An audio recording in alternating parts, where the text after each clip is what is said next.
swear that Tonight, drugs, baseball, and a showdown over the truth. I have never taken steroids or HGH. I injected those drugs into the body of Roger Clemens at his direction. I'm Harry Smith. Also tonight, Barack Obama's on a roll. Hillary Clinton looks to Texas to try to stop him. This may be the hardest place on earth to take out the trash. And what's all the yelling about? It's about love.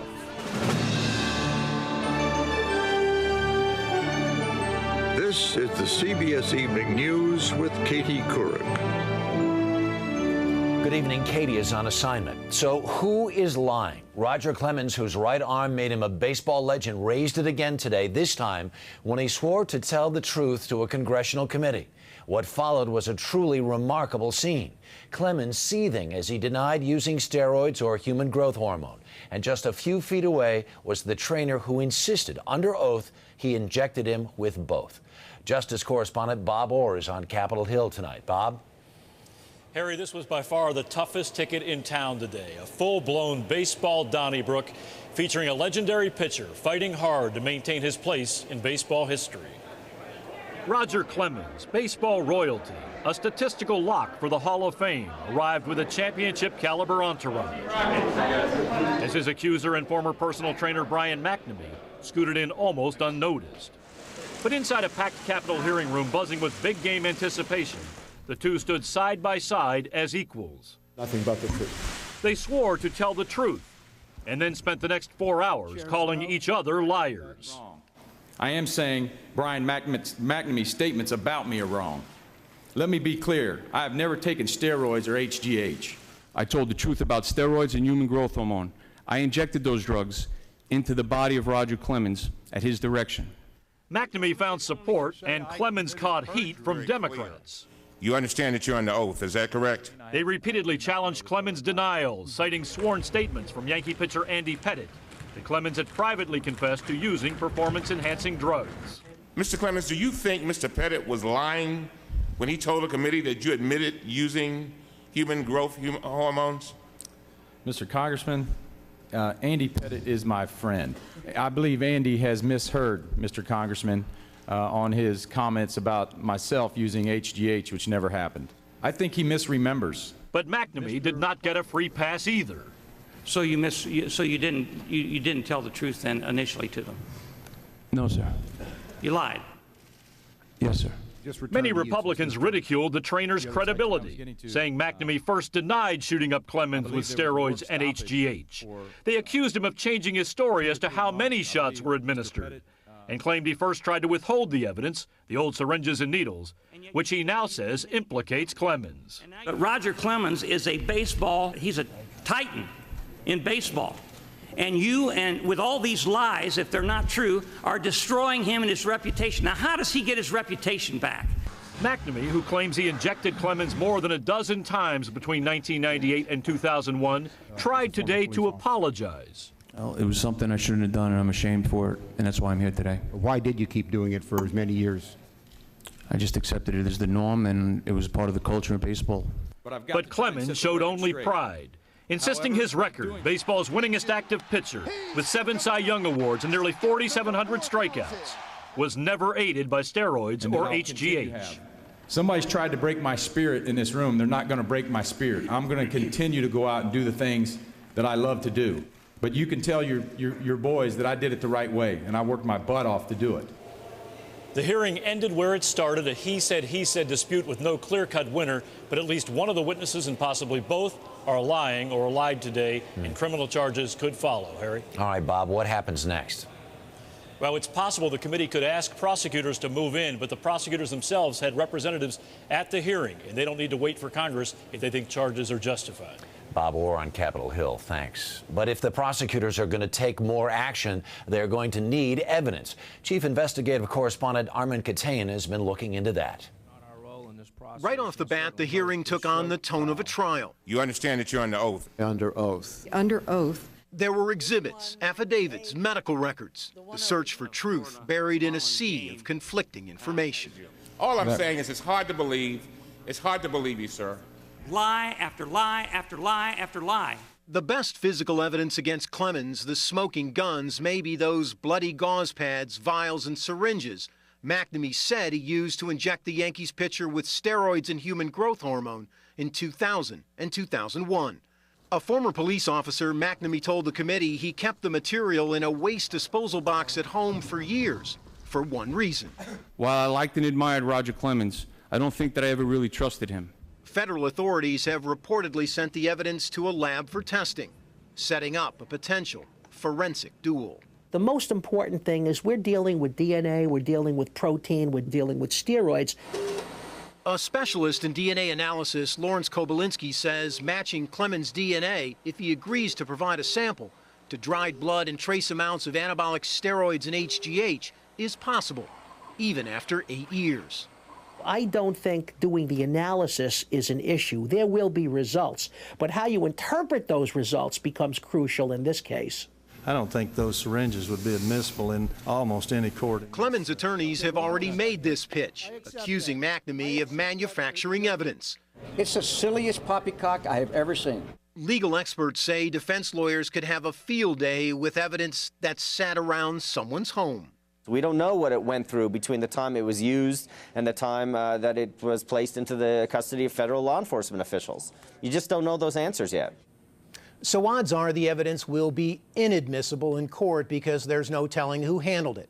That means we're really talking about the court of public opinion here, Harry, and not the court of law. All right, thanks very much, Armin. Do appreciate it. We're going to switch gears now to politics. In the presidential campaign, it's now 8 straight victories for Democrat Barack Obama after wins in Virginia, Maryland, and Washington, D.C. Our latest CBS News count shows Obama now has a 66-delegate lead over Hillary Clinton. But there's still a long way to go before either of them locks up the nomination. And Dean Reynolds reports both are looking ahead to the next battlegrounds. Dean, good evening. Good evening, Harry. Well, Barack Obama brought his win streak to Wisconsin today, and Hillary Clinton drew a line in the sand here in Texas. Thank you so much. Obama sounded like a man warming up for the general election. If you want the same as we've had in the last 7 years, then I think John McCain's going to be a great choice. At Janesville, he lumped both McCain and Hillary Clinton in a derisive union.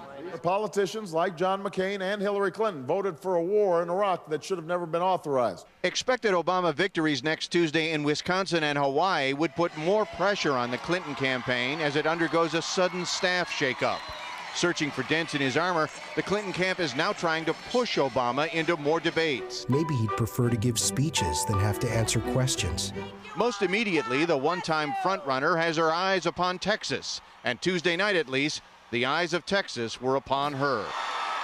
The senator, hoping for a big Hispanic turnout here, gave her arrival speech in El Paso with a flourish that said she knows what's on the line. I'm tested, I'm ready, let's make it happen. This morning, she congratulated Obama for his victories and then beckoned him south. Tell him to meet me in Texas, we're ready. But there was a harder thrust toward Obama from a much more energized candidate. I am in the solutions business. My opponent is in the promises business. Senator Clinton's aides say they are not worried that Barack Obama didn't win all that many delegates in these small contests anyway, and that if she does well next month in Ohio and here in Texas, she'll be right back in the race. Left unsaid is what happens if she doesn't do well. Harry? Dean Reynolds, thanks. John McCain swept the Potomac primaries on the Republican side, and today he was on Capitol Hill looking for conservative support. He picked up a couple of key endorsements, House GOP leader John Boehner and Republican whip Roy Blunt. McCain has a huge lead over Mike Huckabee and is now 379 delegates short of the nomination. Mathematically, it is just this side of impossible for McCain to lose. And as he gets closer to clinching the nomination, McCain is taking aim at the Democrat with momentum, Barack Obama. Katie Couric asked Michelle Obama about that today in an exclusive interview. Both Senator Clinton and now John McCain are kind of upping the ante in terms of attacking him. for his inspirational message, basically insinuating there's no there there. Yeah, well, you know, that's what you do. If you can't do the inspiration, then, you know, you have to attack the guy that can do both. Because it's, essentially, Barack isn't all flash and fire and brimstone. He is, he's developed very comprehensive approaches, but it's easy to sort of focus on the inspiration because that's what gets people to move. But there's a whole lot of there. Michelle Obama also talked about the challenges of raising young children while their father is running for president. Katie will have that and more tomorrow here on the CBS Evening News.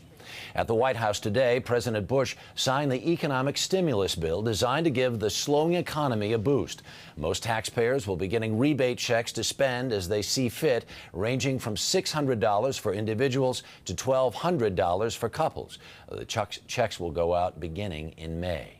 Overseas, Hezbollah said today one of its top commanders is dead. Imad Mighneh was among the world's most wanted terrorists, linked to attacks on Americans going back some 25 years. He was targeted yesterday in a car bombing in Damascus, Syria. Mark Phillips has more on his reign of terror. Before there was Osama bin Laden, there was Imad Mighneh. He'd left a trail of blood from any number of terrorist actions. The Beirut U.S. Embassy bombing, 63 dead. The Beirut Marine Barracks bombing, 241 dead. The TWA 847 hijacking, 39 Americans held hostage for 17 days, 1 killed. The Israeli Embassy and Jewish Cultural Center bombings in Buenos Aires, 115 dead. Last night, it was Imad Mighneh's turn to die, killed in a car bombing in Damascus.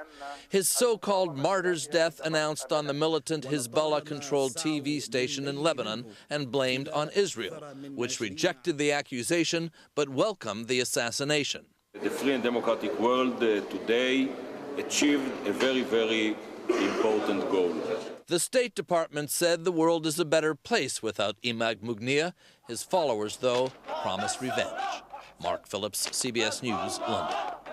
There is much more CBS News ahead. Up next, how do you take out the trash when there's 100 years of it and it's frozen? Cleaning up the mess at the bottom of the earth.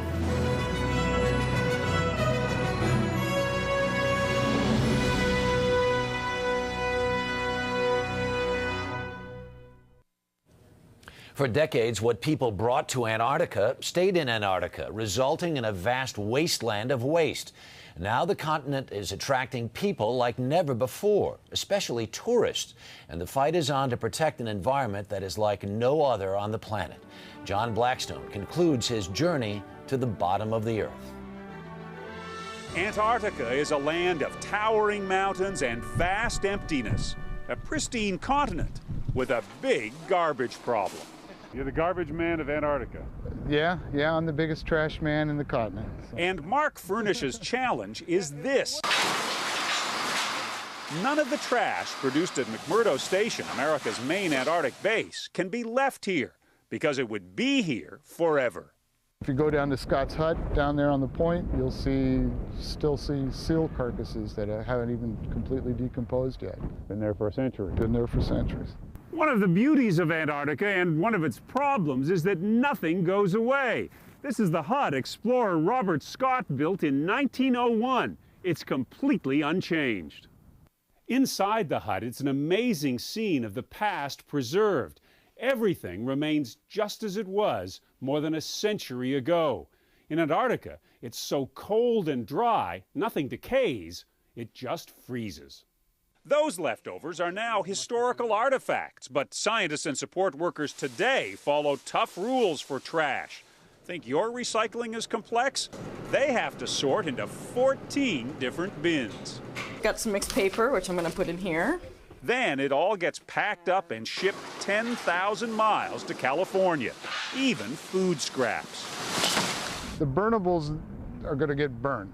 Just like it says, they go to an incinerator in California. No, you cannot incinerate things here in Antarctica. You don't burn anything here? Nothing here. But the scientists aren't the only ones here. For adventurers, skiing some 800 miles to the South Pole has become a popular challenge.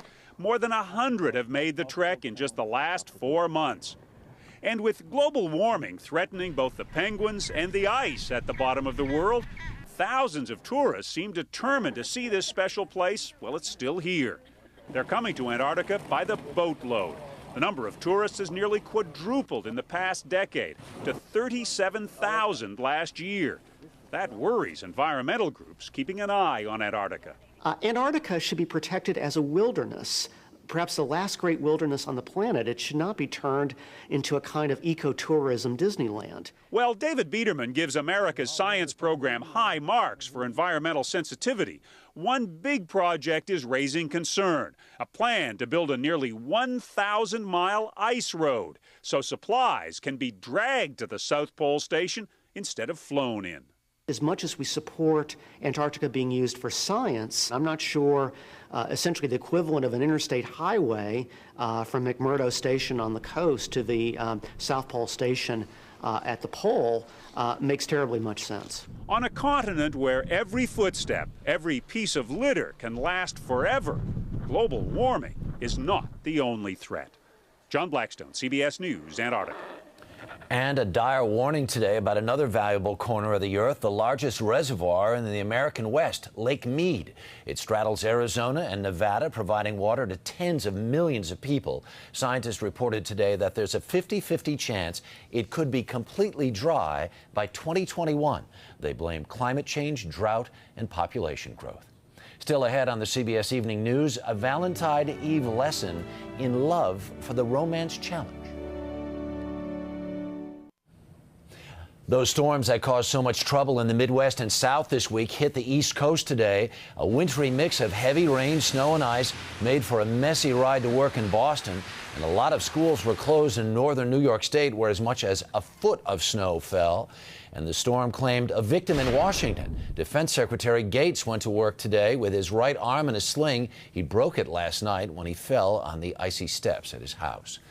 An update now on a story we reported last night. We told you how Blue Cross of California was asking doctors to report patients who have pre-existing conditions, raising the possibility their coverage would be dropped. Well, that brought outrage from doctors and patients alike, and today Blue Cross reversed the policy. Every dog has his day, and this day belongs to a dog named Uno, named Best in Show last night by the Westminster Kennel Club. Uno is the first beagle ever to win that honor. His handler describes him as a people's dog, a merry little hound. And one of the judges said Uno does cuteness well. Snoopy would be so proud. Still ahead, no, these are not the Cabbage Patch Kids grown up. They're learning about love. Their story next. Valentine's is tomorrow, and did you know they celebrate it in Japan? There, it's only the women giving chocolate to men. Japanese men do seem to be a little backward about love, but as Barry Peterson reports, there is help. What are these men doing in the middle of a cabbage patch? Quite simply, they are yelling, "I love you," to their wives. They call themselves the Wife Adoring Association. The wife adorers were also at it in a Tokyo park. Only in public and only in a group do Japanese men find the courage to say, "I love you." Japanese men were taught that their first loyalty is to the company. 15-hour days are common. A legion of gray flannel suits called salarymen. Women were taught their job was cleaning, cooking, and kids. But these days, marriage counselor Hiromi Ikeuchi has plenty of new business, especially with a recent law that a woman can get half her husband's pension after divorce. I feel sorry for men, she says. I blame the work culture. And she said Hollywood love stories, especially Bridges of Madison County, changed Japanese women's expectations for romance. It was a huge hit here because characters openly showed their emotions. Enter Koji Sugano. We found him in the kitchen where Japanese men never go, helping his wife, which Japanese men rarely do. Remembering how much he adored his wife Keiko when he proposed 40 years ago, he founded the Wife Adoring Association. One thing we learned is that while flowers can help you woo your wife, over the years, flowers alone just doesn't cut it, gentlemen. So, some relationship tips from the Japan Wife Adoring Association. Many couples don't communicate face to face, so look at her, talk to her. And don't just use words, give her a smile and a thank you. And find something you like doing together. For Koji and Keiko, it is ballroom dancing. They love practicing in the basement. And after 40 years of marriage, they have found a new way to adore each other. Barry Peterson, CBS News, Tokyo. I was taking notes. That's the CBS Evening News. Katie's going to be back tomorrow. I'm Harry Smith. I'll see you in the morning on The Early Show. Good night.